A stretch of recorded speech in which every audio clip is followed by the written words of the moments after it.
এই বিশ্ব সভার সভাপতি জনাবে মুহাম্মদ রাসূলুল্লাহ সকলে পড়ি সাল্লাল্লাহু আলাইহি ওয়াসাল্লাম।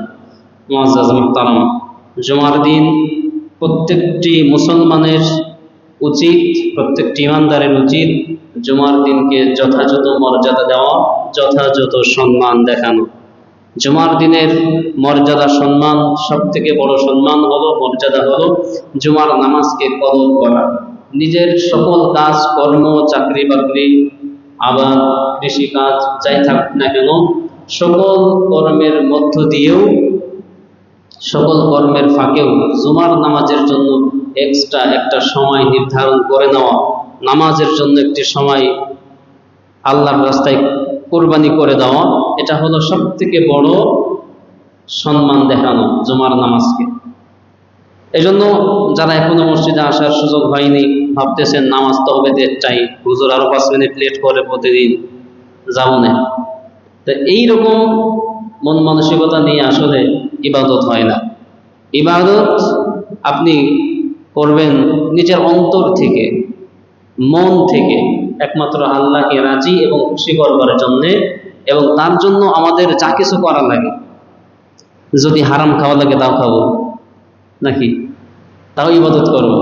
যদি হারাম টাকা, মানুষের টাকা লুট করে মানুষের পকেট কেটে যদি ইবাদত করা লাগে, মক্কা মদিনায় যাওয়া লাগে, তাও মক্কা মদিনায় যাব না, এরকম না। আপনি ইবাদত করবেন, কিন্তু আপনার শরীরে 1 ফোঁটা যদি নাপাক রক্ত থাকে, আপনার শরীরে যে রক্ত কণিকা আছে এর 1 ফোঁটাও যদি নাপাক খাদ্য খেয়ে আপনার রক্ত যদি তৈরি হয়, তাহলে এই নাপাক রক্ত, নাপাক মাংস দিয়ে, গোশত দিয়ে তৈরি করা বডির ইবাদত আল্লাহর কাছে কবুল হবে না। কারণ ইবাদত কবুলের মূল শর্তই হলো, আল্লাহ তাআলা বলছেন, ইয়া আইয়ুহান নাবিয়্যু ইয়া আইয়ুহার রাসূলু কুলু মিনাত তাইয়্যিবাত। আল্লাহ তাআলা বলছেন যে হে রাসূল, সকল নবীদেরকে প্রথম ঘোষণা ছিল আল্লাহ তাআলা যে হে নবী, আপনাদেরকে তো আমি তৈরি করেছি, আপনাদেরকে নবী হিসাবে দায়িত্ব দেওয়া হয়েছে, আপনারা তো ইবাদত করবেন, কিন্তু ইবাদতের আগে, সকল ইবাদতের আগে আপনাদের একটা কাজ করা লাগবে, সেটি হলো হালাল খাদ্য খাওয়া। কুলু মিনাত তাইয়্যিবাত, পবিত্র জিনিস। শুধু হালাল হলেই হয় না, হালাল তো হতেই হবে, আবার সেটা কি হতে হবে? পবিত্র, পরিষ্কার পরিচ্ছন্ন হতে হবে। নোংরা জিনিস সেটা হতে পারে হালাল, কিন্তু নোংরা অবস্থায় আছে, এরকম খাওয়া যাবে? এটা পেয়ারা, সে নিজে হালাল, পেয়ারা নিজে হালাল, কিন্তু পেয়ারা যদি গোবরের মধ্যে পড়ে, এটা খাওয়া যাবে? এটাকে ধুয়ে পরিষ্কার করে পবিত্র করে এরপরে খেতে হবে। ধান, গম, আটা, চাউল, আটা, এটা তো হালাল, কিন্তু এইটা যদি পোস্ট অফিস থেকে বা কি বলে আপনার যে সরকারি যে রিলিফগুলো আসে, চাউল তো হালাল, এই রিলিফ যদি যাদের হাতে এগুলি আসে, যাদের মাধ্যমে, তারা যদি অন্যায়ভাবে এগুলিকে আত্মসাৎ করে নিজে ভোগ করে, এটা কি হালাল থাকে? আর সেটা তখন হারাম হয়ে যায়। কারণ গম নিজে হালাল, কিন্তু যে পদ্ধতিতে আমি এটাকে আমার হস্তগত করলাম, এই পদ্ধতিটা হলো নাপাক, হারাম।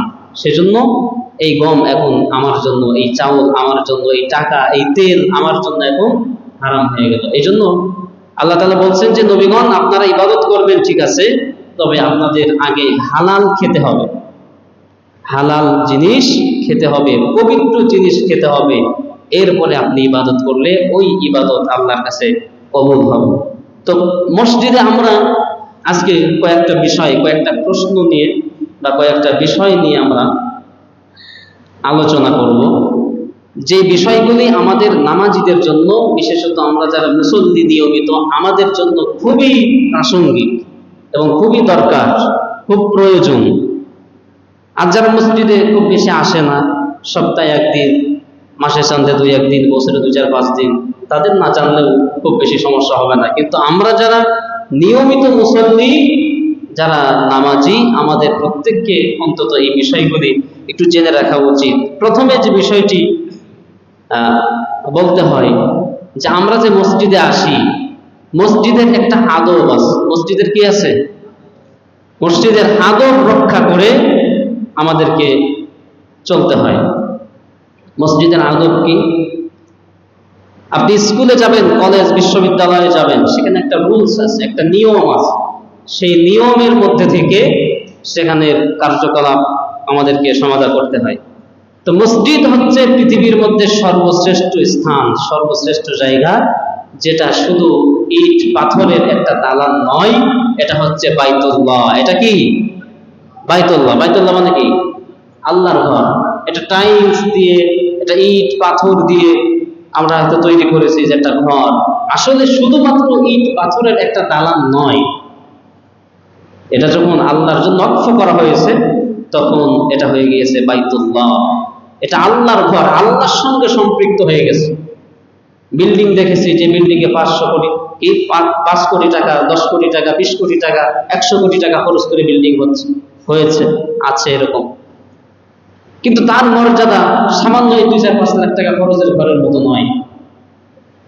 কারণ সেই বিল্ডিং গুলি নিজস্ব মালিকানা থাকার কারণে তার বিশেষ কোনো মর্যাদা নাই। কিন্তু এই ঘরটি যখন আল্লাহর জন্য ওয়াকফ করা হয়েছে, আল্লাহর দিকে নিসবত করা হয়েছে, তখন এটি হচ্ছে বাইতুল্লাহ, এটি আল্লাহর ঘর। এই ঘরে যারা আসবে তারা আল্লাহর মেহমান। আর এই ঘরে, মসজিদে যারা আসবেন, তাদেরও কিছু নিয়ম ফলো করতে হয়। এখানেও কিছু শালীনতা, কিছু ভদ্রতা, কিছু নম্রতা, এগুলি আছে, যে জিনিসগুলি আমাদের মেনটেন করে চলতে হয়। দেখুন, আল্লাহ তাআলার মসজিদকে তৈরি করা হয়েছে আল্লাহর ইবাদতের জন্য। সূরা জিন 29 নম্বর পড়া। এই সূরার মধ্যে আল্লাহ তাআলা বলছেন, ওয়া আন্নাল মাসাজিদা লিল্লাহি ফালা তাদউ মা'আল্লাহি আহাদা। ভালো করে খেয়াল করেন, আল্লাহ তাআলা বলছেন যে ওয়া আন্নাল মাসাজিদ, মসজিদ এক বছর, মাসাজিদ হলো বহু বছর, যে সকল মসজিদগুলি, এগুলি কেবলমাত্র মা'আল্লাহি আহাদা, আল্লাহকে ডাকার জন্যই এগুলি নির্মিত হয়েছে। এখানে শুধু আল্লাহর গুণকীর্তন হবে, আল্লাহ তাআলার নাম, তার জিকির, তার তেলাওয়াত ইত্যাদি ইত্যাদি। এখানে দুনিয়াবি অন্য কোনো কর্ম করা সম্পূর্ণ নিষিদ্ধ, যেগুলি শুধুমাত্র দুনিয়ার সঙ্গে সম্পৃক্ত, শুধুমাত্র দুনিয়ার সঙ্গে সম্পৃক্ত। তবে হ্যাঁ, এমন অনেক বিষয় থাকতে পারে, আছে, যেগুলি আমাদের দুনিয়ার সঙ্গে এবং আখিরাতের সঙ্গে উভয়টি সম্পর্ক, সেগুলি ভিন্ন। শুধুমাত্র দুনিয়াবি স্বার্থ হাসিলের জন্য মসজিদের জায়গা ব্যবহার করা, মসজিদের জিনিসপত্র ব্যবহার করা, মসজিদের ফান্ড ব্যবহার করা, তো এভাবে করে মসজিদ সংশ্লিষ্ট কোন জিনিসপত্র ব্যক্তির জন্য ব্যবহার করা, এটা সম্পূর্ণ হারাম। এটা কি হারাম। তবে মসজিদ কেন্দ্রিক যদি হয় সেটা ভিন্ন কথা। তবে ব্যক্তি মালিকানার জন্য মসজিদের ফান্ড ব্যবহার করা, মসজিদের কোনো আসবাবপত্র ব্যবহার করা, মসজিদের জায়গা ব্যবহার করা, মসজিদের ফ্যান লাইট ব্যবহার করা, এগুলি সম্পূর্ণ হারাম। এগুলি কি ভালো করে বুঝবেন, ভুলভাল বুঝবেন না কেউ। মসজিদ সংশ্লিষ্ট যদি হয়, হ্যাঁ, এখন আমরা নামাজে আসতে চাচ্ছি, আমাদের দরকার একটা রাস্তা, মসজিদ ফান্ড থেকে রাস্তা করে যেতে পারে, দরকার মসজিদের কার্পেট, এটা মসজিদ ফান্ড থেকেই হবে, দরকার মসজিদের লাইট, আলো, রাস্তায় আলো নাই, এগুলো দরকার, পানির ব্যবস্থা নাই, সেখানে দরকার। তো এই কাজগুলি তো মসজিদ সংশ্লিষ্টই, মসজিদের বাহিরে নয়। কিন্তু কোনো ব্যক্তি মালিকানার জন্য, কোনো ব্যক্তির সুবিধার জন্য মসজিদের যে কোনো জিনিস ব্যবহার করা, এগুলি সম্পূর্ণ হারাম। কারণ আল্লাহ তাআলা বলছেন মসজিদ শুধুমাত্র কার জন্য হবে? আল্লাহ তাআলার জন্যই। মসজিদে এই কিছুদিন যাবত দেখতেছি যে মসজিদে বিভিন্ন মানুষের, বিভিন্ন নেতা নেত্রীর বা বিভিন্ন এরকম বিশেষ কোনো ব্যক্তির ছবি টাঙ্গাইয়া, ঠিক আছে, ওই কি করে আপনার ওই রকম ব্যানার বানিয়ে, আর কি ব্যানার তৈরি করে, মৃত্যুবার্ষিকী, জন্মবার্ষিকী, শাহাদাত বার্ষিকী, যত দুনিয়ার বার্ষিকী পালন করছে, মসজিদের মধ্যে মরা মানুষের ছবি টানিয়ে, বলে নাউযুবিল্লাহি মিন যালিক। তো এই কাজ কোনো বিবেকবান মুসলমান করতে পারে? একে তো ছবি, দ্বিতীয় মরা মানুষের, তৃতীয় আবার মসজিদের মধ্যে। কতগুলি হারাম একত্রিত করা হচ্ছে। এগুলি মসজিদের সম্মানকে নষ্ট করা, মসজিদের সঙ্গে বেয়াদবি করা, রীতিমতো মসজিদের সঙ্গে বেয়াদবি করা, মসজিদের সঙ্গে খেয়ানত করা, এগুলি কেউ করবেন না। যারা আসছেন শুনছেন, যারা বাহিরে শুনতে পাচ্ছেন, খবরদার, কারোর মৃত্যুবার্ষিকী, জন্মবার্ষিকী, কারোর এইসব শাহাদাত বার্ষিকীতে মসজিদে দোয়া হতে পারে, কিন্তু মসজিদে এরকম ব্যানার টাঙ্গায়া তার নামে দোয়া মাহফিল করা, এটা জঘন্যতম একটা জুলুম, আল্লাহর ঘরের সঙ্গে রীতিমতো বেয়াদবি করা। আমাদের এলাকায় হয়তো হয় না, কিন্তু কিছু কিছু এলাকায় হয়। আল্লাহ তাআলা তাকে হেফাজত করুন, সকলে বলে আমিন। মসজিদে জোরে জোরে কথা বলা, জোরে জোরে আওয়াজ করে কথা বলা, একজন হয়তো কোরআন তেলাওয়াত করতেছে, একজন নামাজে আছে, অথবা কেউ কিছু না করুক, এই মসজিদে সার্বক্ষণিক আল্লাহ তাআলা ফেরেশতারা থাকেন। তো সুতরাং মসজিদে বিনা প্রয়োজনে জোরে জোরে কথা বলা, জোরে জোরে আওয়াজ করা, এগুলিও সম্পূর্ণ নিষিদ্ধ।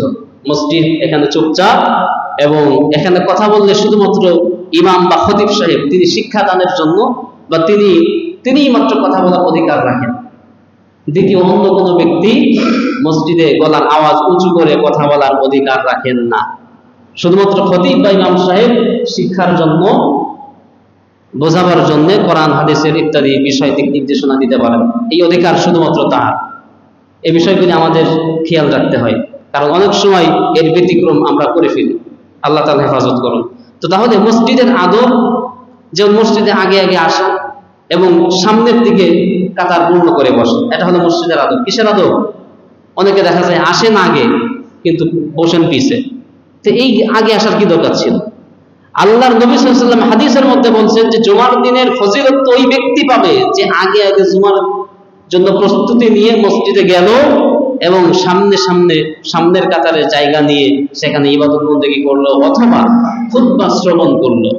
খুতবার থেকে কিছু শেখার উদ্দেশ্যে, অনেক লম্বা হাদিস যে খুতবা শুনলো, খুতবার থেকে কিছু শেখার উদ্দেশ্যে, সে শিখুক বা না শিখুক, কিন্তু উদ্দেশ্য ছিল যে খতিব সাহেব কিছু বলবেন, কিছু শুনবো, কিছু শিখবো, কিছু বুঝবো।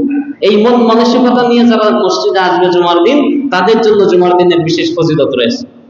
তো এটা একইভাবে জুমার দিনের ফজিলত এবং একই সঙ্গে মসজিদের আদব, যে মসজিদে আসবেন আগে, সে বসবেন আগে, যারা আসবেন পিছে তারা বসবেন পিছে। কিন্তু আমাদের ক্ষেত্রে ভিন্ন দেখা যায়, আগে এসে পিছে জায়গা ধরে। এটা আবার কোন লেভেলের? স্কুলে ছাত্রছাত্রী যায়, তারা আগে যারা যায় এরা কিন্তু আগে সিট নেওয়ার জন্য যায়। 7 বছরের একটা বাচ্চা ও বুঝলো যে আগে গেলে আমি আগে সিট নিতে পারবো, বসতে পারবো, আর আমরা 60 বছরের বুড়া হয়ে এটা বুঝলাম না যে মসজিদে আগে গেলে আগে বসতে পারবো বা আগে বসতে হয়। তো এটা 7 বছরের বাচ্চার কাছে তুমি হেরে গেলাম। 5-7 বছরের বাচ্চা আগে স্কুলে যায় আগে সামনে বসার জন্য, সে পড়ুক আর না পারুক, পড়া পারুক আর না পারুক। আর আমাদের 60 বছর বয়স হয়ে গেল, আমাদের এতটুকুন শিক্ষা হলো না যে মসজিদে আগে আসলে আগে বসতে হয়, সামনে বসতে হয়, এর বিশেষ ফজিলত আছে। তো এগুলি রীতিমতো মসজিদের সঙ্গে খেয়ানত করা, মসজিদের আদব রক্ষার বহির্ভূত। আল্লাহ তাআলা আমাদেরকে বুঝদান করুন। এরপরে দেখুন, এই মসজিদে যেটা বলতেছিলাম, কারোর মৃত্যুবার্ষিকী, জন্মবার্ষিকী এভাবে করে ছবি টাঙ্গিয়ে করা সম্পূর্ণ বেদাত এবং ইসলাম নিষিদ্ধ করেছে এগুলি। কি হবে এখানে? আল্লাহ তাআলা বলছেন ফি বুয়ুতিন আযিনাল্লাহু আন তুরফা ওয়া ইউযকারা ফিহা ইসমু। এই ঘর, ফি বুয়ুতিন, বুয়ুতুন মানে হলো বাইতুন এক বচন, আর বহু বচনে বলা হয় বুয়ুত, অর্থাৎ ঘর সমূহ, এই মসজিদ সমূহ, এই ঘরগুলি প্রতিষ্ঠিত করা হয়েছে, নির্মিত করা হয়েছে কেন? আযিনাল্লাহ, আল্লাহকে স্মরণ করবার জন্য। আন তুরফা, এখানে কেবলমাত্র উচ্চ আওয়াজ হবে আল্লাহর নামের আওয়াজ, কোন ব্যক্তির আওয়াজ এখানে উঁচু করা নিষিদ্ধ। এখানে কেবলমাত্র আল্লাহর নামের আওয়াজকেই মসজিদে উঁচু করতে হবে। ওয়ায়ুযকারা ফিহা ইসমু, এবং আল্লাহর নাম এখানে শুধুমাত্র জপা হবে। কোন ব্যক্তির গুণগান, কোন ব্যক্তি স্বার্থের জন্য তার গুণগান করা মসজিদ এই জায়গা নয়। তো কাজেই মসজিদের এই আদবগুলি সংক্ষিপ্তভাবে যেটা বললাম, এগুলি আমাদের প্রত্যেকের উচিত মেনে নেওয়া, বিশেষত যারা নিয়মিত মুসল্লি। দ্বিতীয় বিষয়, মসজিদের আসি আমরা কেন? নামাজের জন্য। কিসের জন্য আসি? নামাজের জন্য। নামাজ শুদ্ধ হওয়ার জন্য যে বিষয়গুলি রয়েছে তার মধ্যে 1 নম্বরে হলো কাতারকে সোজা করা। কি করা? নামাজে কাতার সোজা করা। আমাদের বহু গাফলতি রয়েছে এই ব্যাপারে। কাতার সোজা আমাদের আমরা করতেই চাই না। একজনের কাছে আর একজন দাঁড়াবে না, আর একজনের যায় নামাজে আর একজন পাও তুলবে না, যে তুলবে তারও সেও দ্বিধায় পড়ে যায়, না জানি কিছু মনে করে কিনা। আবার যদি কেউ তোলে সেও আবার মাইন্ড করে, ঠিক আছে, যে সে আমার জায়গায় তার পা দিল। মানে এইরকম একটা দ্বিধাদ্বন্দ্ব, একটা এই যে মনোমালিন্য বা ঠেলাঠেলি, এগুলি আমাদের মধ্যে খুব বেশি। একজন আরেকজনের পাশে দাঁড়াবে না, পেছনে যে আসে সামনে আসবে না, এই হলো অবস্থা। দুই সাইডে ফাঁকা থাকে, সামনের কাতারের পেছনে আরেকটা লাইন হচ্ছে। এটা তো নামাজের আদব নয়। নামাজের আদব কি? সর্বপ্রথম হলো কাতারকে এমন ভাবে সোজা করা। সাহাবে কারাম রিদওয়ানুল্লাহি তাআলা আলাইহিম বলছেন যে ওমর রাদিয়াল্লাহু তাআলা আনহু তিনি যখন নামাজের ইমামতিতে দাঁড়াতেন, কাতার এমন ভাবে সোজা করতেন যে তীর ধরে, মানে তীর ধনুক ধরে, অথবা তাদের হাতে যে বর্ষা ছিল, এই জিনিসগুলি তারা সবসময় সাথেই রাখতেন, এইটা দিয়ে তারা কাতার সোজা করতেন। কারোর পেট আগে, হ্যাঁ, কারোর মাজা পিছে, পিঠ পিছে, এরকম যেন না হয়, একদম তীরের মতো সোজা হতে হবে কাতার। এবং একজনের শরীর আর একজনের সঙ্গে লেগে থাকতে হবে। আমাদের মাঝখানে অন্তত 3 ইঞ্চি ফাঁকা থাকে প্রত্যেকেরই, ইল্লা মাশাআল্লাহ, যদি দু একজন থাকে ভিন্ন কথা। কিন্তু অধিকাংশ মুসল্লিদের মধ্যে কাতার সোজা করা নিয়ে বেশি গাফলতি। আমাদের জন্য শরীরের সঙ্গে শরীর লেগে যায়, মানে ইতস্তত বোধ করি আমরা, অসহ্য হয়। হ্যাঁ, আমার শরীর সঙ্গে শরীর লাগাই দিল, ভ্যান চালায় আসছে, রিক্সা চালায় আসছে, বা ইত্যাদি ইত্যাদি। আমি বয়োজ্যেষ্ঠ, আমি মুরব্বী, একটা বাচ্চা ছেলে আমার সঙ্গে লাগাই দিল, খারাপ লাগে না? এটা আমাদের কাছে খারাপ লাগে, কারণ আমাদের কাছে সেই সঠিক জ্ঞান নাই, রাসূলের সুন্নাহ, রাসূলের হাদিসের সেই জ্ঞান নাই। তো নামাজের নিয়ম কি বলেন? কাঁধে সোজা করার নিয়ম কি বললাম? শরীরের সঙ্গে কাঁধে কাঁধ লাগিয়ে দাঁড়ানো। আপনার মাঝে আর আমার মাঝে যদি 2 ইঞ্চি 3 ইঞ্চি জায়গা ফাঁকা থাকে, এই জায়গায় আল্লাহর নবী সাল্লাল্লাহু আলাইহি ওয়াসাল্লাম বলছেন যে ফুমাইস মানে হলো ছোট শয়তান, শয়তানের বাচ্চা ওখানে এসে দাঁড়িয়ে যায়। ছোট বাচ্চা, ওই শয়তান এই 2 জনের মাঝখানে এসে সে জায়গা করে নেয়। তো এই জন্য নবীজি সাল্লাল্লাহু আলাইহি ওয়াসাল্লাম বুখারীর হাদিসে বলছেন, সাব্বু সুফুফাকুম ফাইন্না তাসবিয়াতাস সুফুফি মিন তামামিস সালাহ। তোমরা কাতারকে আগে সোজা করো। নামাজের আগে তিনি দাঁড়িয়ে বলতেন যে কাতারকে সোজা করো, ফাইন্না তাসবিয়াতাস সুফুফ, কারণ এই কাতারকে সোজা করা মিন তামামিস সালাহ, নামাজ পূর্ণতা পাওয়ারই শর্ত। যদি কাতার সোজা না হয় নামাজ শুদ্ধ হবে না। এবং যার কারণে কাতার বাঁকা হবে, নামাজের কাতার যদি যেই ব্যক্তির কারণে, যার ঘড়ির কারণে অথবা যার দাঁড়ানোর গাফলতির কারণে বাঁকা হবে, এই পূর্ণ নামাজের দায়ভার ওই ব্যক্তির কাঁধের উপর চেপে বসবে। দেখুন আল্লাহর নবী সাল্লাল্লাহু আলাইহি ওয়াসাল্লাম কি বলছে, লাতাসাউন্না সুফুফাকুম, যে তোমরা তোমাদের সুফুফকে অর্থাৎ কাতারকে, নামাজের কাতারকে সোজা করো, একদম তীরের মতো সোজা, কোথাও যেন আঁকা বাঁকা না থাকে। যদি তা না করো তাহলে কি হবে? কেউ যদি কাতার বাঁকা করে দাঁড়ায় গাফলতির কারণে, বেখেয়ালে অথবা ইচ্ছা করে, যাই হোক না কেন, আপনার খেয়াল থাকবে না কেন? আসছেন নামাজে, খেয়াল থাকবে না কেন?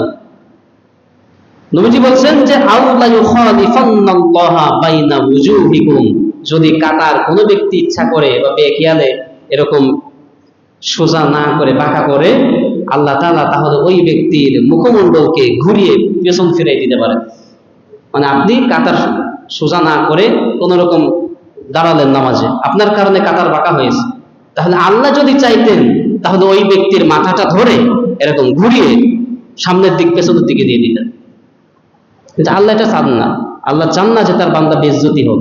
এখন বলেন যে একজন ব্যক্তি আসছেন নামাজে, দেখতে কত সুন্দর, মাশাআল্লাহ, টুপি দাড়ি জুব্বা ইত্যাদি, এখন মসজিদে আসছেন নামাজের জন্য, কাতার বাঁকা করলেন খেয়ালে বা বেখেয়ালে, স্বেচ্ছায় বা অনিচ্ছায়। বাহিরে গেলেন, দেখা যাচ্ছে আপনার চেহারা পেছনের দিক, আরে পেছনের দিক সামনের দিক, বলেন মানিজত থাকবে? কথা বলে না, মানিজত থাকবে? লোকেই বা কি বলবে, আর আমি বা কিভাবে মানুষের কাছে মুখ দেখাবো? তা আল্লাহ তাআলা মানুষকে বেইজ্জতি করতে চান না, এজন্যই তার চেহারা ঘুরাই দেন না। কিন্তু এটা এত বড় অপরাধ যে তার চেহারাটাই আল্লাহ তাআলা ঘুরিয়ে দেওয়ার অধিকার আল্লাহ তাআলার আছে। এত বড় অন্যায় এই কাতার সোজা করা, কাতার বাঁকা করা।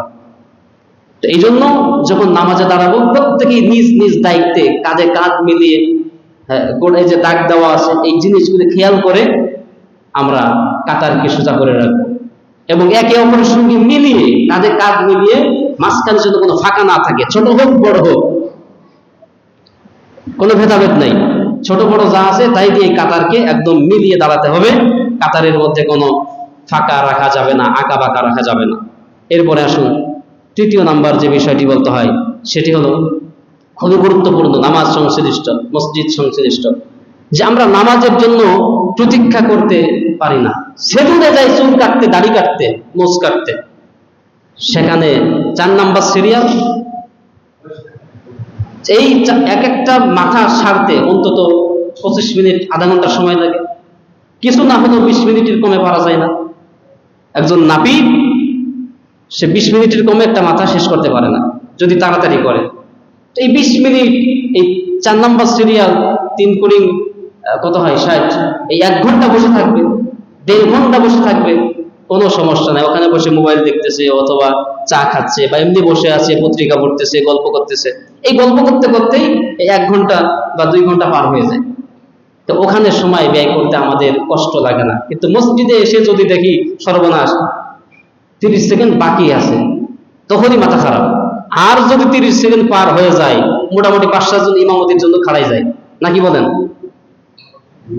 ইমামতির জন্য খাড়াই না, ইমামতি দিলে তো একদম কাপড় চোপড় সব নষ্ট হয়ে যাবে। তো এইগুলা আসলে কি আমরা শিখলাম? আমরা এতদিন ধরে কি শিখলাম? যে নামাজকেই ইজ্জত দিতে পারলাম না, জামাতকেই ইজ্জত দিতে পারলাম না, আল্লাহর ঘরে মসজিদকেই সম্মান দিতে পারলাম না, ইমামকেই সম্মান দিতে পারলাম না, তো কি নামাজে গেলাম? অথচ নামাজ পড়তেছি 20 বছর ধরে, নামাজ পড়তেছি, হজ করতেছি, জাকাত দিচ্ছি, সব করতেছি, অথচ আল্লাহর ঘরের আদব জানি না। যে জামাতের জন্য আসলাম, জামাতের ফজিলতি জানি না। যে ইমামের পিছনে ইমাম প্রতিদিন 5 ওয়াক্ত বলে রব্বানা আতিনা ফিদ দুনিয়া হাসানা, আল্লাহ আমাকে মাফ করো, শান্তি দাও, আমার মুসল্লিদের মাফ করো, এই মুসল্লিরা সারাদিন ইমামের পিছনে লেগে থাকে। মানে আমার কথা বলছি না, সমাজের কথা বলছি, সমাজের কথা বলছি। দেখবেন দোকানে, বাজারে, যেখানেই 3 মাথা এক জায়গা হয়, ওখানে যদি এলাকার 5টা ব্যক্তির ব্যাপারে সমালোচনা হয়, তার মধ্যে একজন ইমাম সাহেবের সমালোচনা থাকে, থাকে না? থাকে না? অথচ এই ইমাম দৈনিক 5 বার বলে, আল্লাহ আমাকে সহ এলাকাবাসীদের ক্ষমা করো, গরস্থানে যারা চলে গেছে তাদেরকেও মাফ করো, বাড়িতে যারা বিভিন্ন বাচ্চা আছে তাদেরকে সহ মাফ করো। এই ইমামের পেছনে 5 জন এক জায়গা হলেই, 5 ব্যক্তির সমালোচনা হলে একজন ইমাম থাকে, একজন মুয়াজ্জিন থাকে, একজন খাদেম থাকে। এই হলো আমাদের হালত, এই হচ্ছে আমাদের ইমানের হালত, এই হচ্ছে আমাদের আমলের হালত। আল্লাহর ঘরের সম্মান জানি না, জামাতের সম্মান জানি না, নামাজের সম্মান জানি না।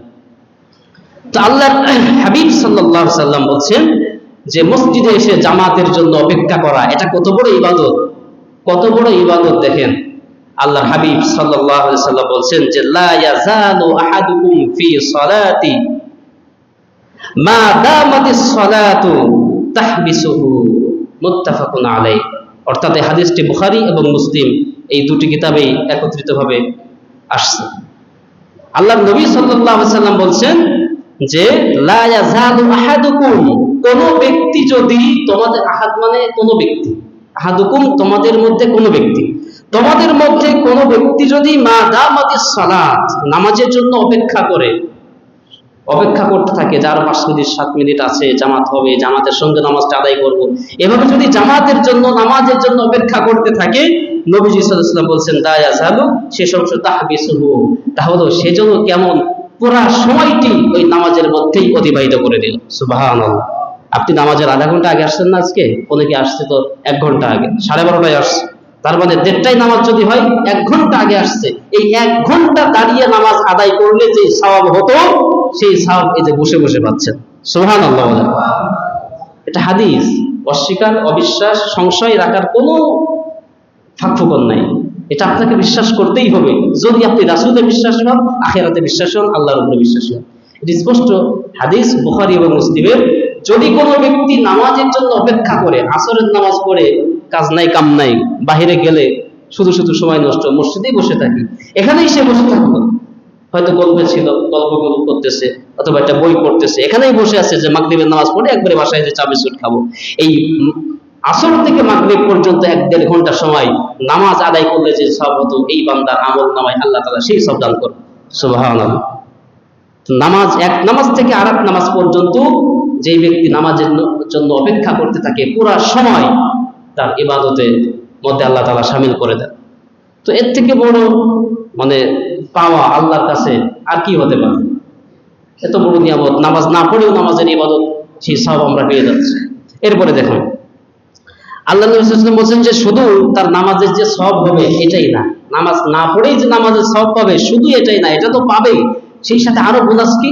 অন্য হাদিসের মধ্যে আসছে ওয়াল মালাইকাতু ইউসাল্লুন, নবীজি সাল্লাল্লাহু আলাইহি ওয়াসাল্লাম বলছেন যে ওই ব্যক্তির জন্য আল্লাহ তাআলার রহমতের ফেরেশতারা মাগফিরাত কামনা করতে থাকে। সুবহানাল্লাহ বলেন। এই শুনছেন ভালো করে? এক নম্বরে নামাজের জন্য যদি অপেক্ষা করে 5 মিনিট 10 মিনিট 1 ঘন্টা 2 ঘন্টা অপেক্ষা করে পুরা সময় তো নামাজের সওয়াব পাবে, এটা এক নাম্বার। দ্বিতীয় নম্বরে নবীজি বলছেন যে ওই বান্দার জন্য আল্লাহর রহমতের ফেরেশতারা ওয়াল মালাইকাতু ইউসাল্লুন, ওই ব্যক্তির জন্য আল্লাহর কাছে ক্ষমা প্রার্থনা করে। ফেরেশতারা বলে আল্লাহ তোমার এই বান্দা বাহিরে কাজকর্ম গল্প গুজব সব বাদ দিয়ে নামাজের জন্য অপেক্ষামান আছে, তুমি এই বান্দাকে ক্ষমা করতে থাকো, সুবহানাল্লাহ, ক্ষমা করে দাও। তো ফেরেশতারা যদি আল্লাহর কাছে সুপারিশ করে তো আল্লাহ কি সেই সুপারিশ গ্রহণ করবেন না? অবশ্যই গ্রহণ করবেন, কারণ ফেরেশতারা তো আল্লাহর নিকটবর্তী। তো যাই হোক, এই জন্য নামাজের জামাতের ব্যাপারে আমাদের সতর্ক হতে হবে। নামাজের কাতার সোজা করা, জামাতে অপেক্ষা করা, মসজিদের মধ্যে জোরে জোরে আওয়াজ কথা না বলা, আগে আগে আসা, সামনের কাতার পুরা করা, এই বিষয়গুলির প্রতি আমাদের যত্নশীল হতে হবে। 3 নাম্বার, অনেকে নামাজ আদায় করেন নামাজের সামনে দিয়ে অতিক্রম করেন।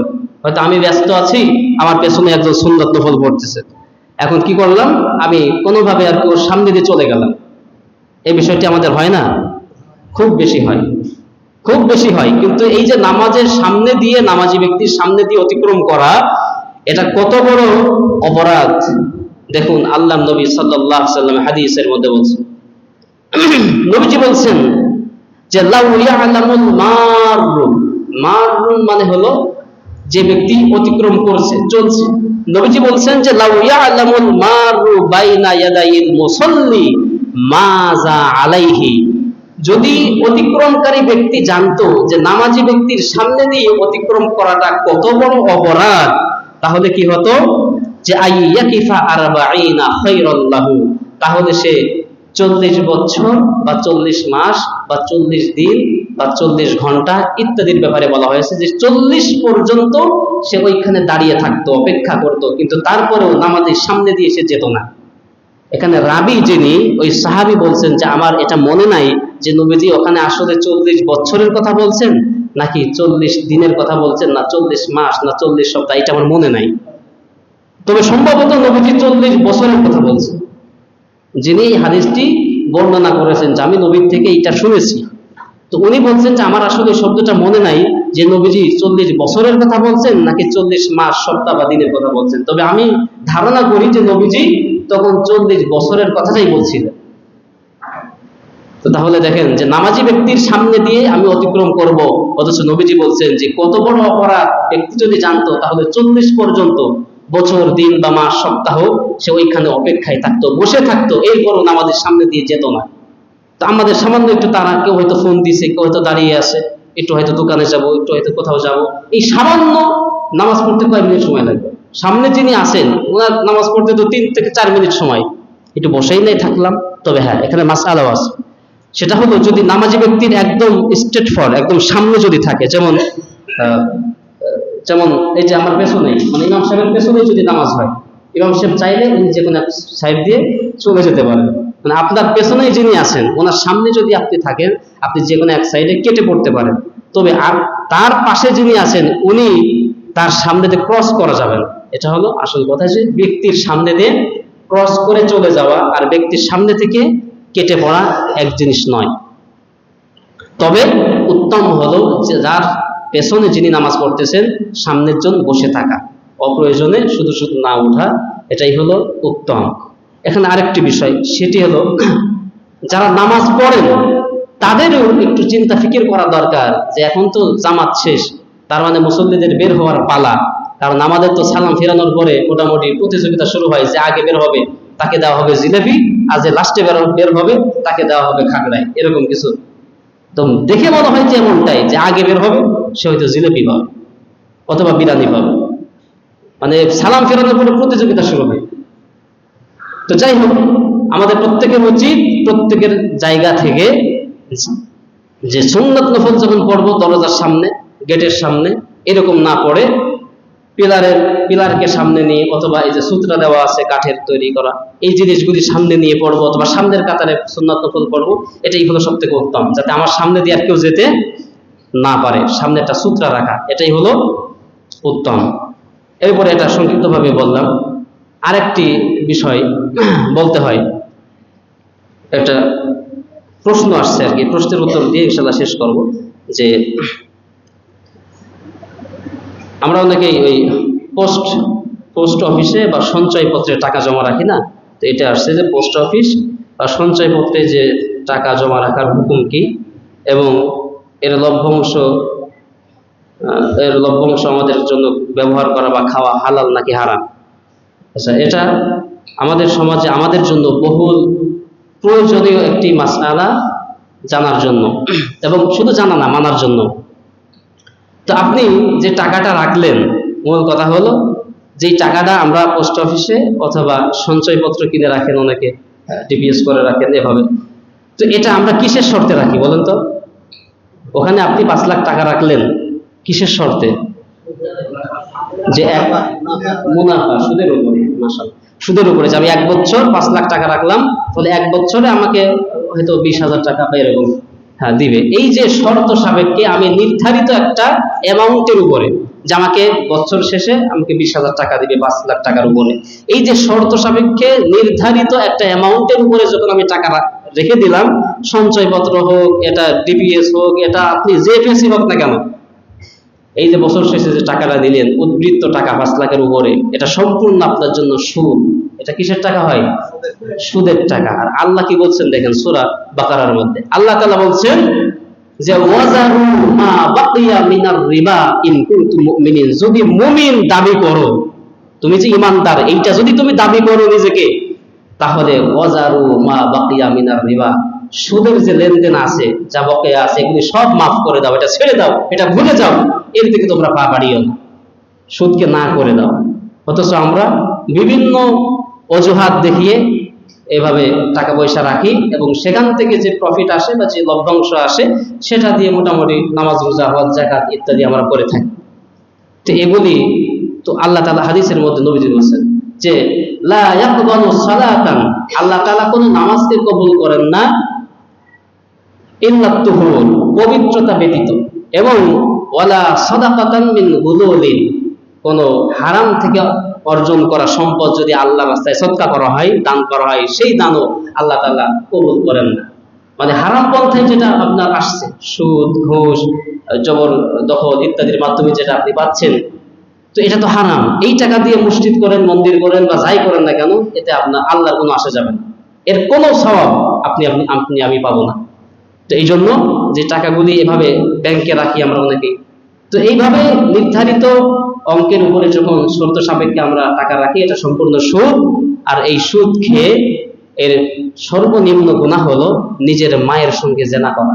যেই ব্যক্তি এই কাজের সঙ্গে সম্পৃক্ত, যে ব্যক্তি বিশেষ হতে পারে, যেমন গ্রাম এলাকায় ধান লাগায়, যে অভাবের সময় 1 মণ ধান দিলে বতরের সময়, মানে যখন ধানের আবাদ হয়, ওই সময় সে 1.5 মণ বা 2 মণ ধান দিবে, এই শর্তে ধান লাগায় গ্রাম এলাকায়, আমি দেখেছি। তো এটাও সুদ। ওই যে 1 মণের উদ্বৃত্ত যে 1/2 মণ অথবা 2 মণ ধান নিল, এটা সম্পূর্ণ তার হারাম, সম্পূর্ণ সুদ। এভাবে টাকা 5,000 টাকা দিয়ে তার থেকে 7,000 টাকা পাওয়া, 6,000 টাকা নেই, এটা ব্যাংক থেকে হোক, কোনো ব্যক্তির থেকে হোক, সম্পূর্ণ সুদ। আর এই সুদের উপরে লেনদেন করে, এটা দিয়ে টাকা পয়সা, নামাজ, রোজা, হজ, যাকাত করে কোনো লাভ নাই। এটা আল্লাহকে ধোঁকা দেওয়া, এটা আল্লাহকে ধোঁকা দেওয়া, আর মানুষের চোখে নিজের একটা পর্দা লাগাই নেওয়া, মানে নিজের একটা পোশাক পরে পরিয়ে ফেলা, ধর্মীয় লেবাস নেওয়া, এছাড়া আর কিছু না। তো এই জন্য এই বিষয়টি নিয়ে আরো মানে বিশদভাবে আলোচনা করা হয়তো প্রয়োজন ছিল, বোঝানোর জন্য বা বোঝার জন্য। ওইভাবে না বলতে পারলেও মোটামুটি এতটুকু আমরা বুঝতে সক্ষম যে ব্যক্তি বিশেষ টাকা লাগানো, অথবা সুদে লেনদেন করা, সঞ্চয়পত্র কিনে রাখা, অথবা এভাবে পোস্ট অফিসে জমা রাখা, এটা হয় কিভাবে? বেশিরভাগ হয় হলো আপনার হয়তো চাকরি বাকরি করতাম এক সময়, এখন চাকরি বাকরি নাই, রিটায়ার হওয়ার পরে এই টাকাটা তখন অনেকে ওইখানে ইনভেস্ট করে, ওইখানে বিভিন্ন তালবাহানা করে যে আমার তো এখন ইনকাম নাই, আমার তো এখন চাকরি নাই, এখন কি করব, এখন এইটা ছাড়া উপায় নাই, তো ওইটা ছাড়া উপায় নাই। যে ব্যক্তি চাকরি জীবনে করেইনি, ওর এখন কিভাবে চলছে? তো হালাল কোনো পন্থা আপনি অবলম্বন করে নেন, হালাল পন্থায় যদি কম হয়, ইলিশ মাছ না খেতে পারলেও অন্তত পুঁটি মাছ তো খেতে পারবো, পাঙ্গাস মাছ হলেও চলবে। ইলিশ মাছ খাবেন, দুনিয়ায়ও অবৈধভাবে ইনকাম করে ইলিশ মাছ খাবেন, আর আখেরাতেও ইলিশ মাছ খাওয়ার চিন্তা করেন, মানে জান্নাতের চিন্তা করেন, তো এটা তো হয় না। যদি হালাল ভাবে দুনিয়ায় ইলিশও খাইতে পারেন আলহামদুলিল্লাহ, ভালো, কোনো সমস্যা নেই। তো যাই হোক, সংক্ষিপ্তভাবে এটাই বললাম যে অবৈধ থেকে, সুদ ঘুষ ইত্যাদি থেকে আমাদেরকে বাঁচতে হবে, তারপরে আমাদের ইবাদত কবুল হবে। আল্লাহ তাআলা আমাদেরকে যা কিছু বললাম ভুল গুনাতে ক্ষমা করুন, আর যা কিছু বললাম ভালোগুলি মেনে চলার তৌফিক এনায়েত করুন। আমিন। আসসালামু আলাইকুম ওয়া রাহমাতুল্লাহ। সুন্নাত যারা পড়েন নাই, যারা